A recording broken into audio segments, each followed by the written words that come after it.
to make that available to you.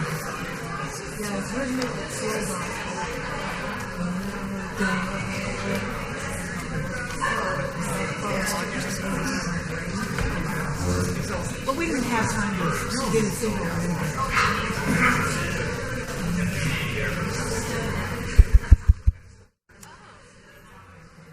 People, we are without our screen this morning, and so if you'd like to start singing with me, it's in your hymnal, your gray hymnal, 131, Love Will Guide Us. And why don't you go ahead and get up? This is a good gospel-y song.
Good morning. Welcome. Thank you for bringing the Unitarian Universalist Church of Spokane here to this place on this beautiful June morning. My name is David Boos. I have the privilege of being a lay leader this morning and the honor of sharing the pulpit with our guest speaker, the Reverend Dr. Emily Brault. I'll introduce her a little bit later, or a little more fully a little bit later. But it's a delight to have her here as part of our service this morning. And I don't know if you noticed it, but she sings beautifully. I get to sit up here and listen to her sing too. So, as we do every Sunday, I want to start by welcoming you here this morning, where our mission is to join together to create a nourishing, liberal religious home and to champion justice, diversity, and environmental stewardship in the wider world. Or, as we like to say in brief, to create community, find meaning, and work for justice. Notice that the first words of our mission statement are that we join together. We are a welcoming faith and a welcoming congregation, and we know that the work we are trying to do requires all of us. So, every Sunday, we welcome you, whoever you are, and we value and appreciate the gifts and the perspectives and the experiences and the identities that you bring with you. Whether you were 0-3 yesterday, or 3-0, or if you missed the whole Hoop Fest reference completely, you're welcome here. It's all right. And of course, we welcome those of you who are joining us online as well. We appreciate having you here in spirit, if not in person. I do have one quick announcement before we greet one another. Today at 12:30, we're going to have a fire drill. So we're looking for people who are interested in basically helping us see how our protocol works. So if you're interested at 12:30 and you're here, then we'll be announcing an evacuation of the building and giving you directions for how that's going to work. If you would like to stay and be part of that, we encourage you to do so we can see how our protocols work. If you'd rather not, we totally understand. For now, please take a moment and share a little bit of this beautiful summer morning with those around you, whether you're here every Sunday or if this is your first Sunday. We are very glad you're here. Extend a hand, and I guarantee you'll be warmly welcomed.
As usual, there will be plenty of time to continue those conversations after our service in the Friendship Hall with some coffee. You can buy one of our lovely tie-dyed T-shirts back there as well. Get to know one another. I see one is already there. So anyway, continue those conversations. But for now, we'll move from our informal greeting of one another to the formal beginning of our service, which is when we light our chalice. The chalice is the symbol of Unitarian Universalism, the symbol of our unity and our solidarity, of our openness and our inclusion, of our community and our individual uniqueness. May this small flame be our offering of warmth to those who are cold and alone, and a light to those in darkness. May it be a flame that ignites justice in our world and a beacon of hope to those in need. And may it reflect at least a spark of truth wherever truth has been lost, and cast a shadow of reasonable doubt where it's been found.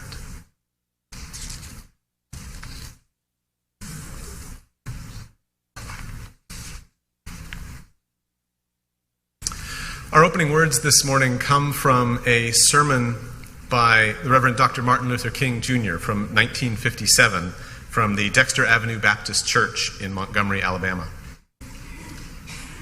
There is something within all of us that causes us to cry out with Ovid, the Latin poet, "I see and approve the better things of life, but the evil things I do."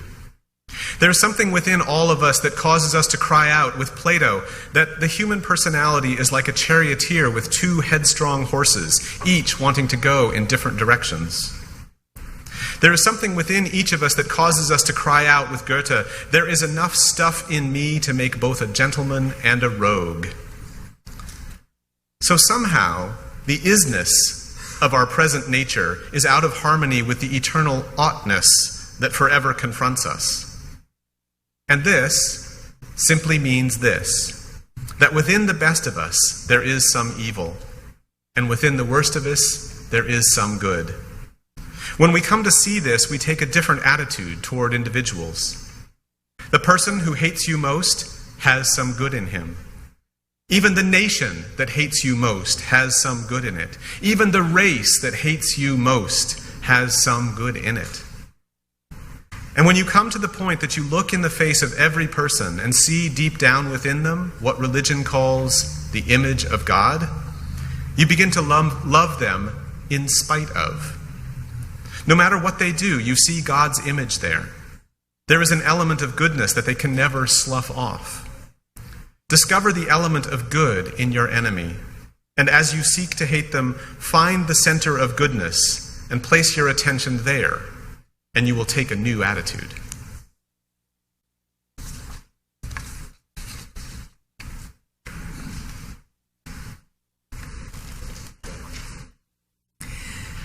And let's hope that this first hymn will help us learn how to open up after we touch that new attitude.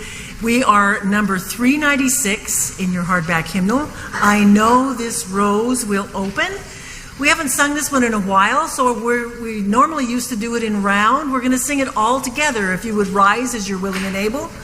I'll sing it through first, so you'll get a sense of it, and then we can try it 3 or 4 times together as we learn it again. Okay? I know this rose will open. I know my fear will burn away. I know my soul will unfurl its wings. I know this rose will open. I know this rose will open. I know my fear will burn away. I know my soul will unfurl its wings. I know this rose will open. I know this rose will open. I know my fear will burn.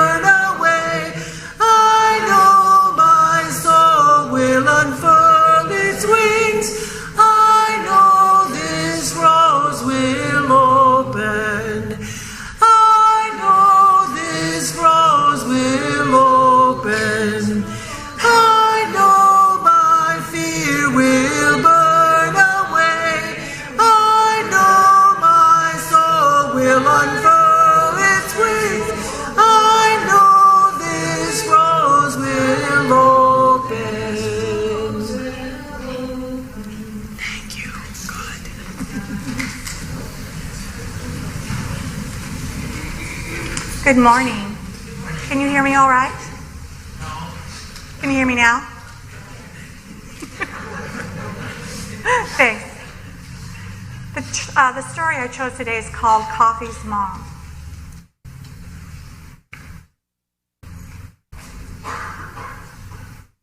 Coffee was sitting in his favorite spot in the backyard. He was thinking about lots of things. He began to think about his mom. He wondered what she was doing. Was she happy or sad? Was she thinking about him?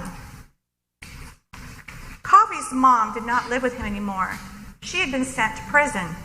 She was there with lots of other women, and some of them were moms too. When Coffee was told his mom had gone to prison, he didn't know what to do. Sometimes Coffee felt angry because his mom had gone away. Sometimes he felt frightened. Sometimes he felt sad. But most of all, he just missed her. He thought he should be grown up and not show he was unhappy. Coffee did not tell anyone how he felt.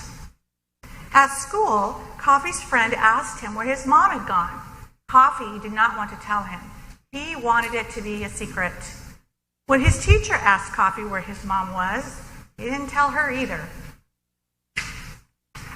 The teacher asked whose parents would be coming to the carnival. Josh said his dad wouldn't be coming because he was in prison. At playtime, Coffee told Josh all about his mom. They told each other stories about visiting the prison. One day, Coffee had a special visitor who knew his mom was in prison. She played games with him and talked with him about his mom. Next time she came, she said, "Mommy still loves you, even though she's in prison." After that, Coffee felt much better. Coffee went to visit his mom in prison. It looked like a big castle. He was so happy to see her. She was just the same as she had always been. She told him about her life in prison.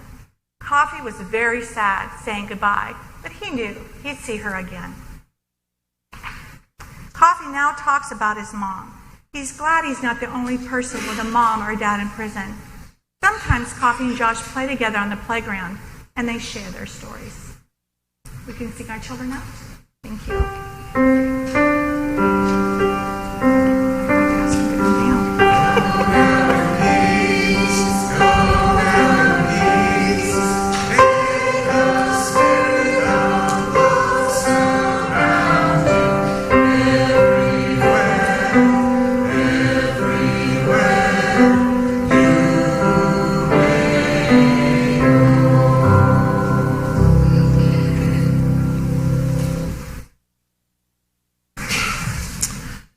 This morning we have a special collection. If you open your order of service, you'll find a small envelope there. Please use this if you wish to donate this morning, and don't worry about licking it shut because we do like to reuse the envelopes. Our special collection this morning is on behalf of the Ministers' Sharing Fund. This fund provides emergency assistance to members and friends of our church impacted by job loss, emergency health issues, or unexpected financial difficulties. Your gifts to this fund represent grace, mercy, and justice to those right here in our midst. If this ministry speaks to you, we invite you to give generously. We now gratefully give and receive this morning's offering, which sustains this community and our mission to the larger world.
Thank you, Michelina.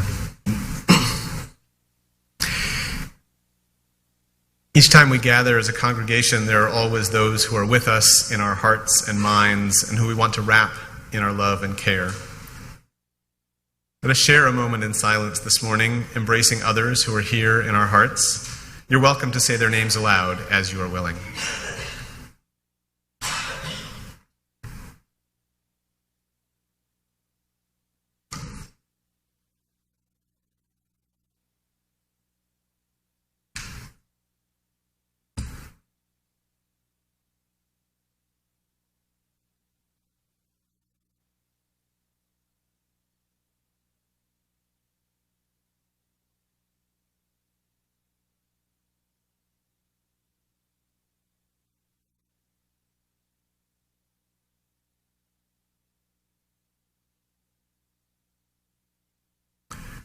Those named aloud and those remembered in the silence, and all those who are suffering elsewhere in our world this hour, we hold in our community of compassion.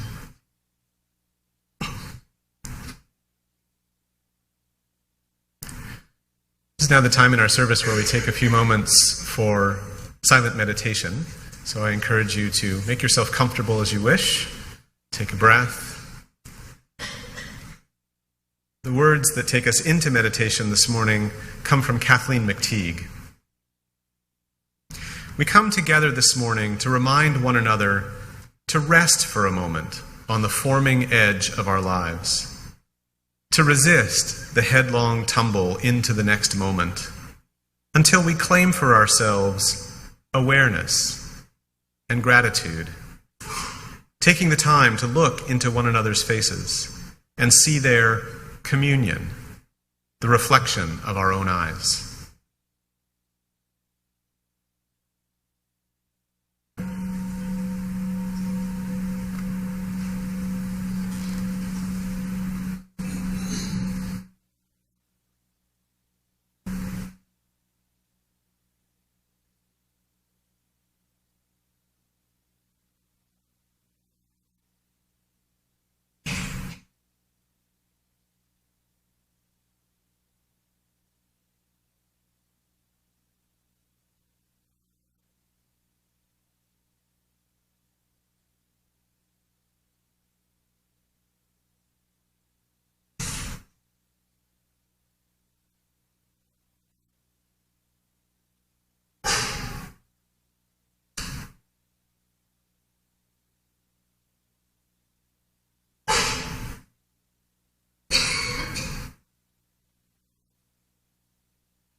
For our reading this morning,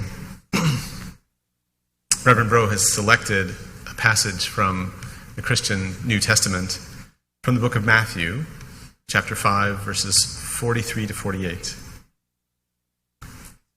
You've heard that it was said, "Love your neighbor and hate your enemy."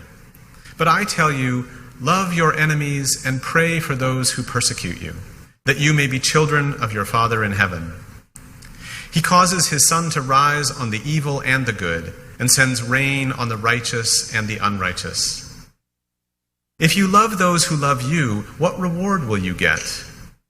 Are not even the tax collectors doing that? And if you greet only your own people, what are you doing more than others? Do not even pagans do that? Be perfect in love, therefore, as your heavenly Father is perfect in love.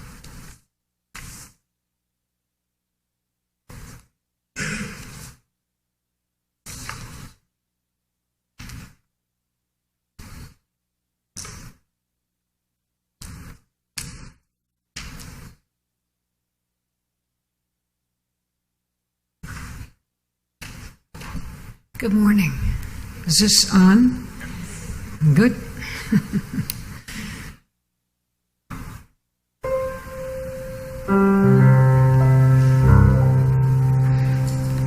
If there are traces of an old cop reporter on this that crept into my lyrics here this morning, I make no apology for them. You just have to accept them.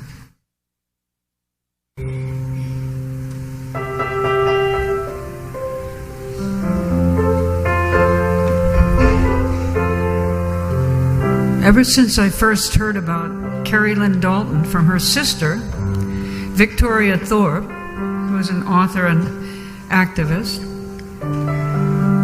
I haven't been able to stop thinking about her. But it's the silence around her case that made me want to write this song.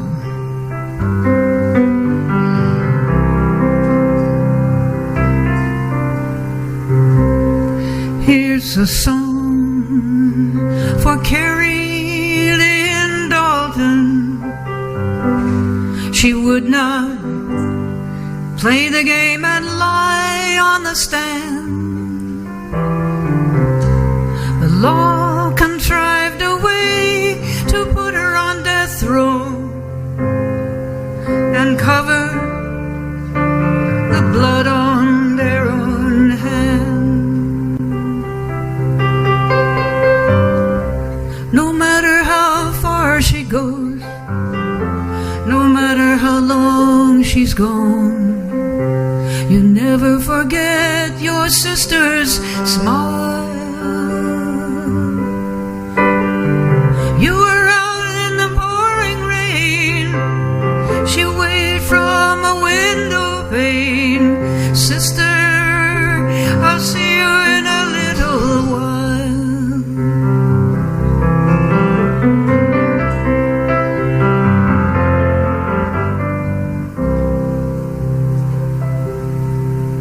There's a highway running straight through San Diego County,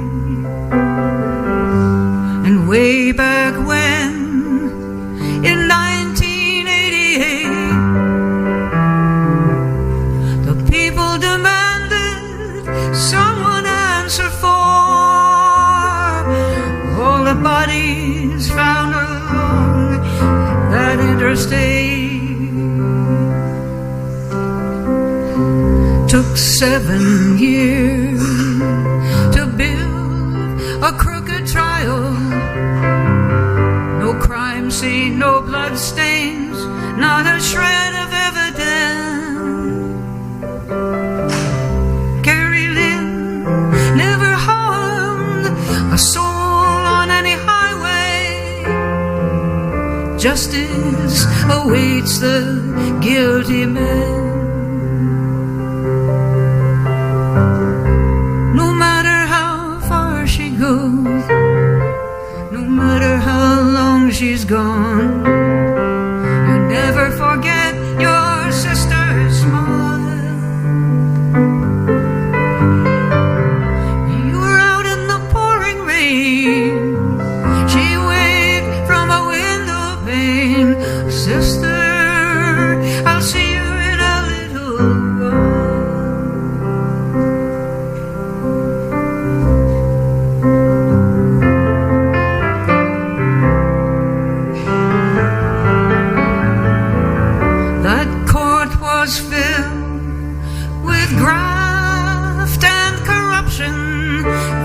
Judge to the prosecutor, down to the police.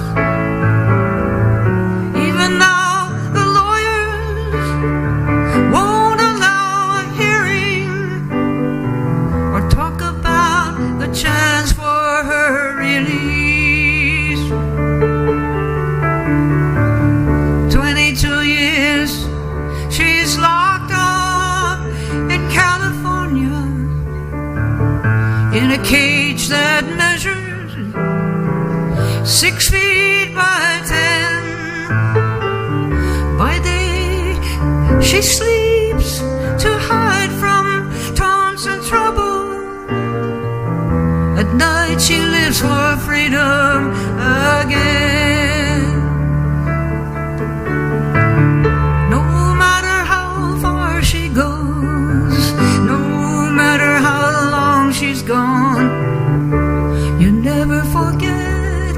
sister smile.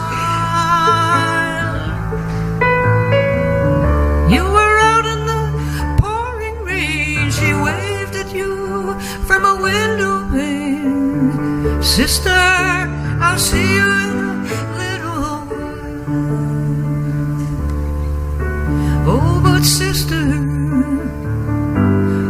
such a long, long while.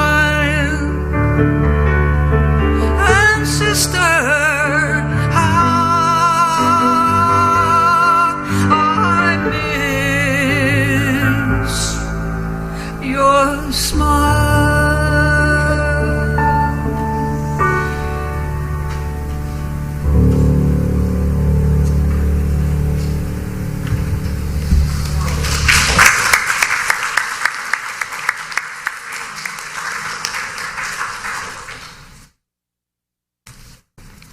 Thank you, Pam. In his book, Long March to Freedom, Nelson Mandela wrote, "It is said that no one truly knows a nation until one has been inside its jails. A nation should not be judged by how it treats its highest citizens, but its lowest ones." Our guest this morning, the Reverend Dr. Emily Brault, has been inside our jails. She says she knew she was going to be a prison chaplain even before she knew what denomination she'd be serving in.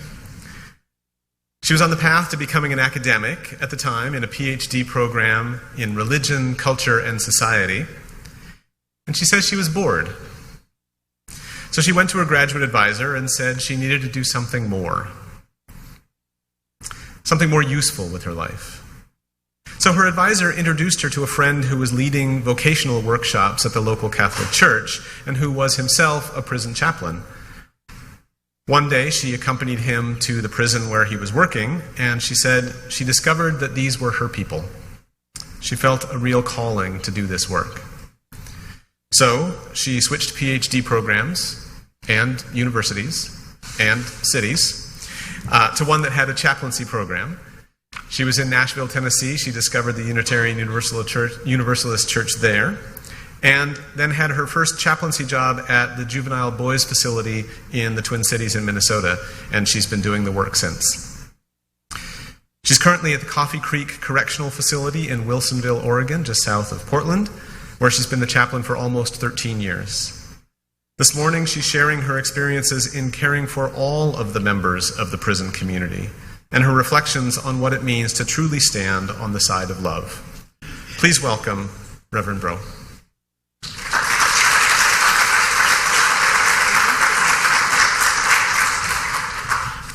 Good morning, everyone.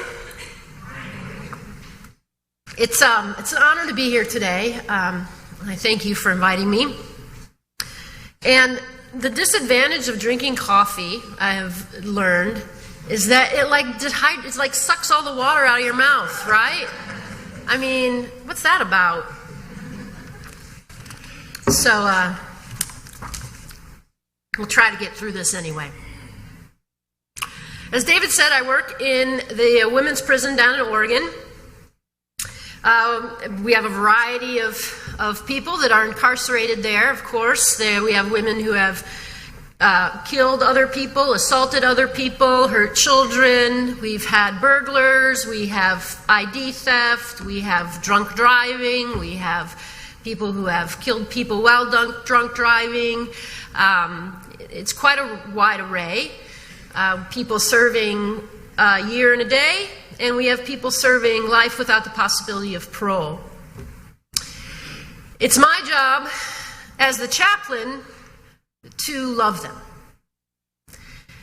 That doesn't mean that I excuse them for what they've done. It doesn't mean that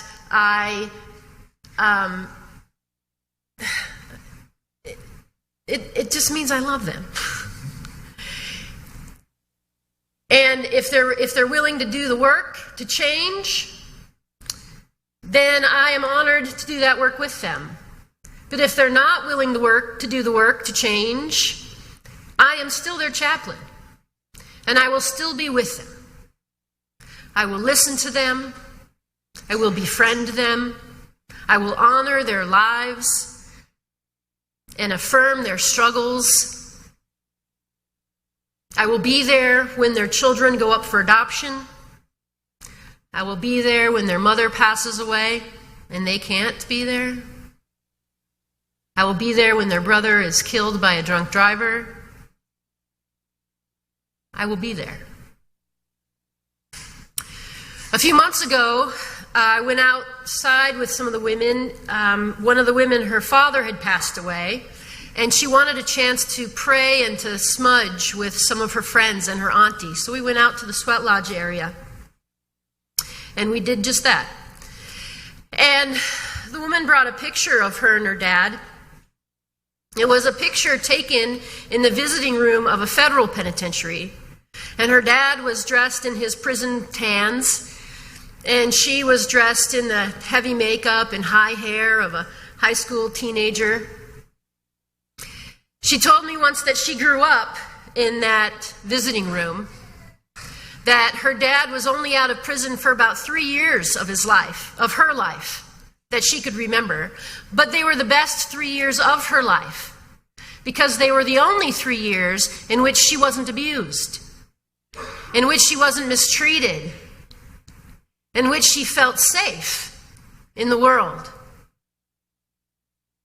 And she said she learned everything she knows about life from her dad, which might be part of the reason why we're praying inside of prison instead of outside of prison. But nevertheless, we were there to mourn the life of her dad and to honor the blessings that he had to give to his daughter and his friends and his family. Of course, there was a minute amongst these prayers when I thought to myself, I wonder what his victims would think of this. I wonder what his victims would think of this man's death.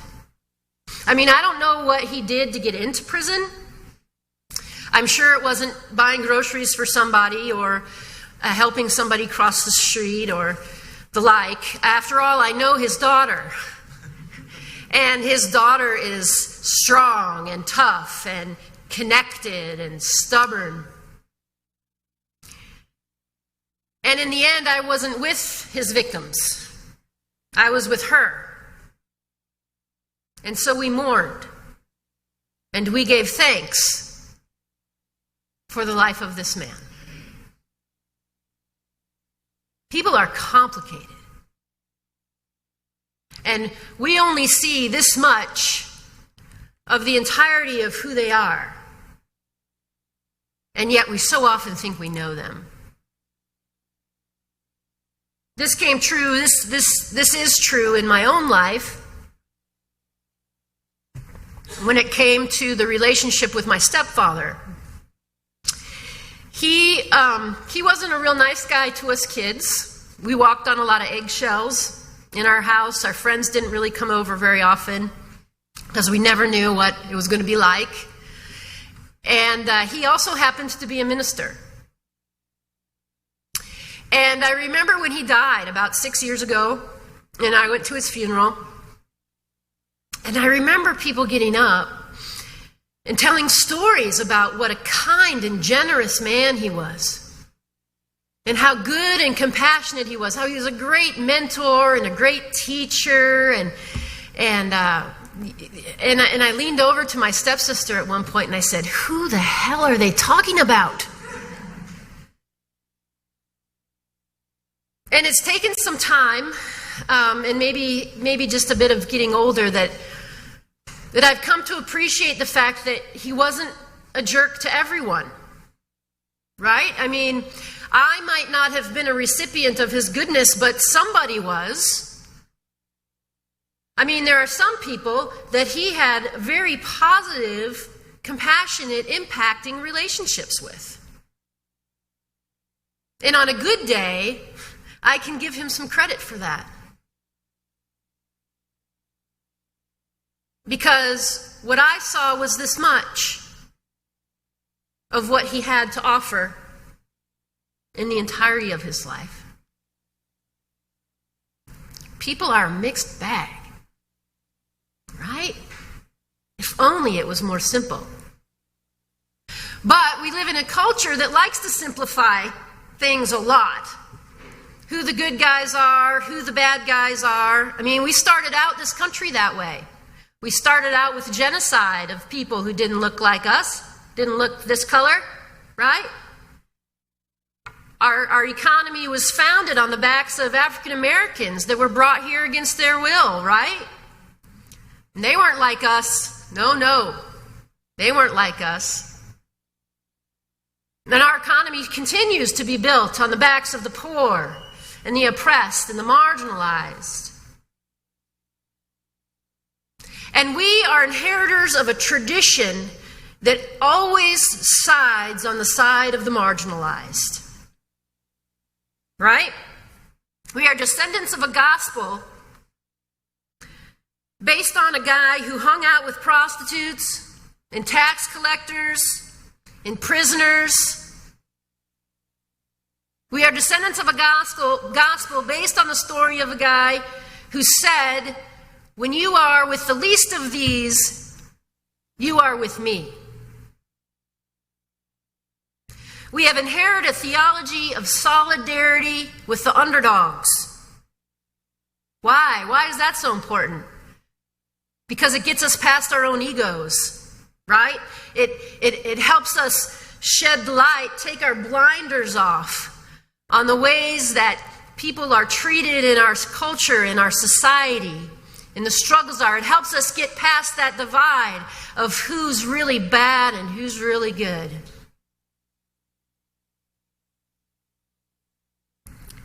In our zealous drive for justice and equality, we choose the have-nots over the haves every time. And then this happens. The people in power, the people with the guns and the authority and the control, they become the scourges of justice. They become the bad ones. We have just flipped the paradigm. That's all. The people in power become the disdained, the underbelly of society. We scorn them, we villainize them, and we know which side love stands on. Right? We know, because it's got to be our side.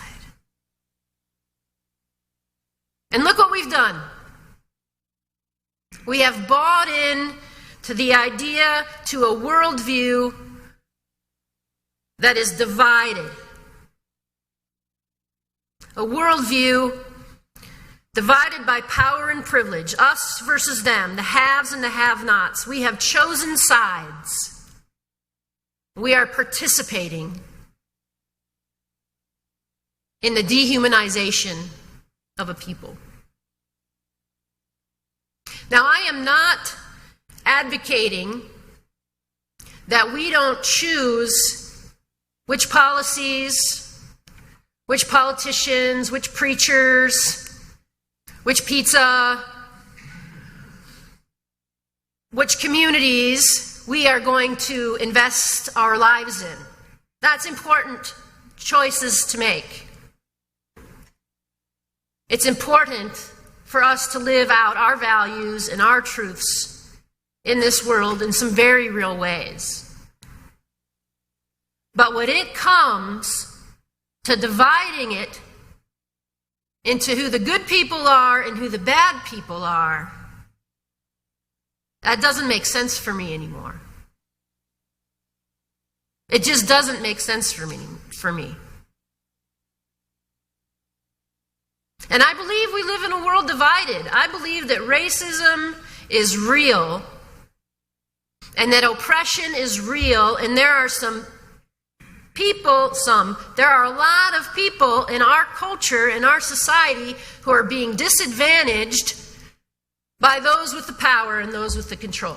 I believe that wholeheartedly. But those people aren't going to change by us pointing at them and shaming them and throwing rocks at them. I certainly never changed when somebody threw rocks at me.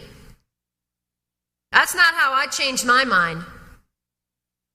I changed my mind when I got to know somebody, when I let somebody in, when in my church in Oregon City, there's a, what's it called? A thing that hangs. No.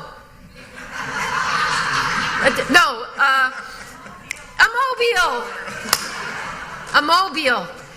And it's based on this guy's poem. It says, it's this mobile of two circles, and it says, they drew a circle to keep me out. Rebel, heretic, a thing to flout, something like that. But love and I had the wit to win. We drew a circle and took them in.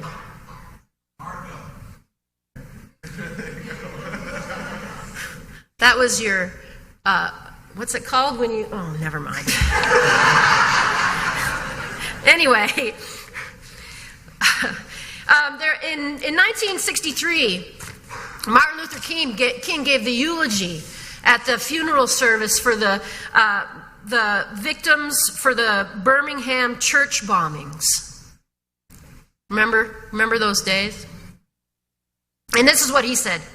He said, the victims say to each of us, black and white alike, that we must substitute courage for caution. They say to us that we must be concerned, not merely about who murdered them, but about the system, the way of life, and the philosophy which produced the murderers. We must be concerned not only with who murdered them, not only with who set this bomb off and killed these children, but we need to be concerned about the way of life and the philosophy and the culture and the norms and the assumptions of what it means to be human and who we are related to. That's what we got to pay attention to. That's what we got to do. This isn't about our personal opinions, right? This isn't about what we think about race or creed or color or sexual orientation. This is about systems of structure and power that we have the responsibility to transform. That we have the responsibility to bring justice to and to expect justice from. Not by pointing fingers, not by engaging in us versus them, but in participating in transformative love. Transformative love.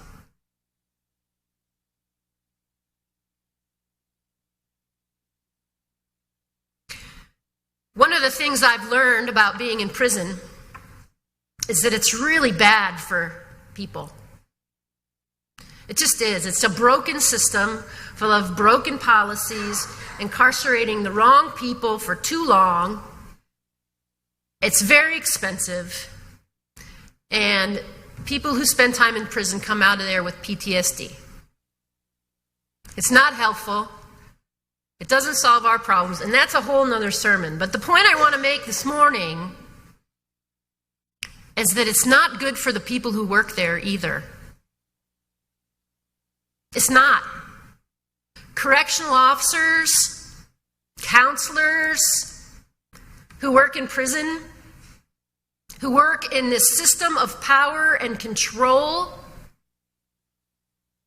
are affected by the community and the culture that they work in 40 hours a week.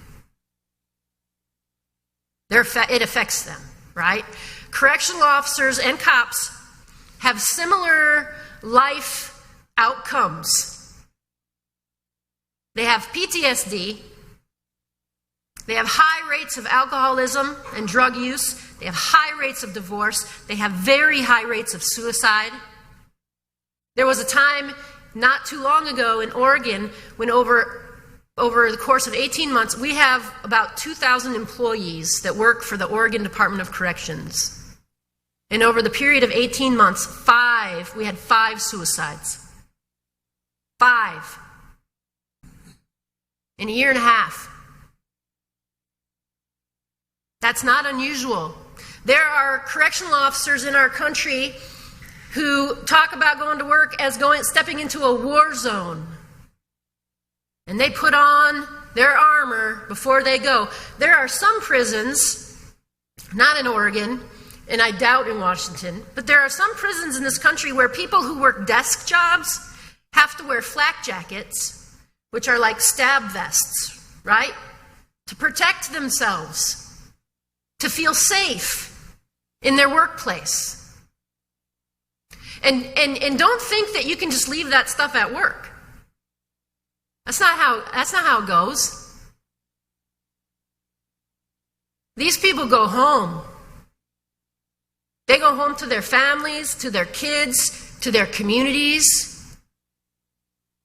And they have adopted a stance of self-protection, self-preservation, hyper-vigilance. They know what's going on all the time, everywhere. They don't sit with their back to other people in the restaurant. They sit with their back to the wall so they can see everything that's going on around them. They don't come home and it affects them. Does this make sense? You get what I'm trying to say, right? This work ain't good for no one. Prison's not just bad for prisoners. It's bad for all of us. Because that trauma comes back into our community when we release inmates and when staff come home from work at the end of their shift.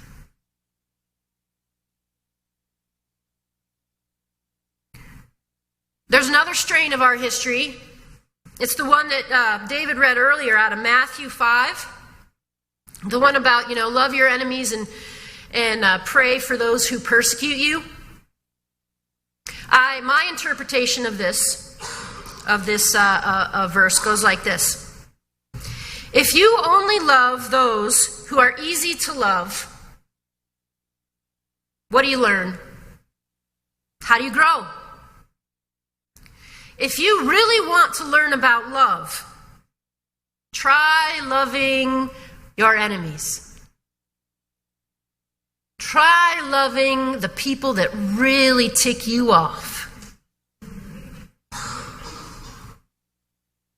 Try loving the unlovable. That's the real challenge. Because really, they are not much different than you. True love, authentic love. I'm not talking about love light. I'm not talking about easy love.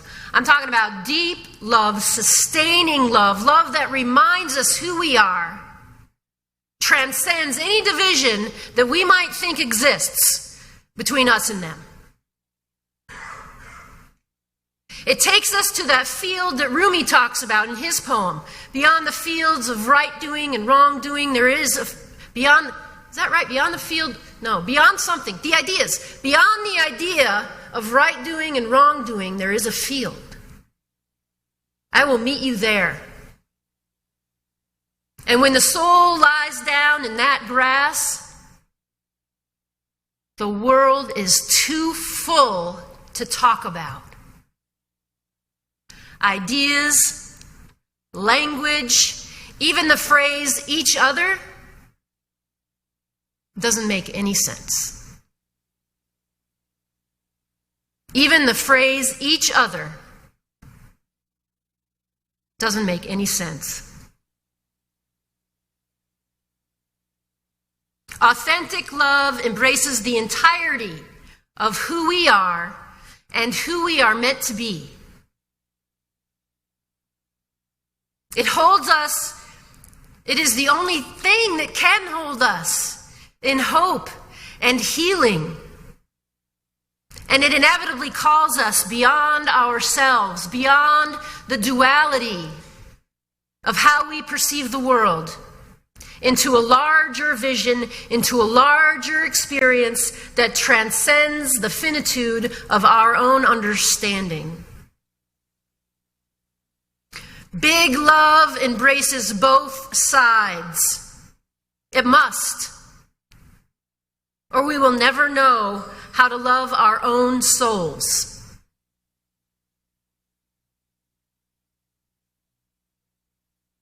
We are a faithful people. We are a people with distinct values and understandings of who we are related to. And our faith must be large enough to remind us always that we don't get to choose our relatives. You can pick your friends, but you can't pick your relatives. And it is our responsibility to nurture and develop and act out on a love that transcends us all. In the name of all that is holy, I pray. Amen.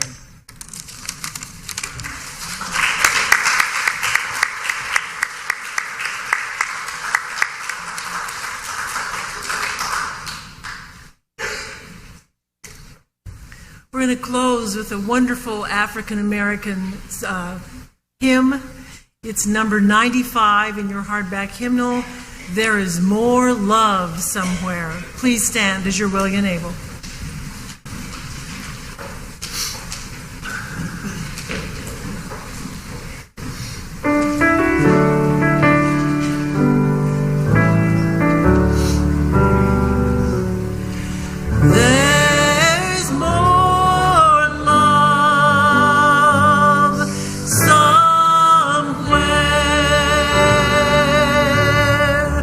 There is more love.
benediction this morning comes from the Reverend Dr. Emily Brault.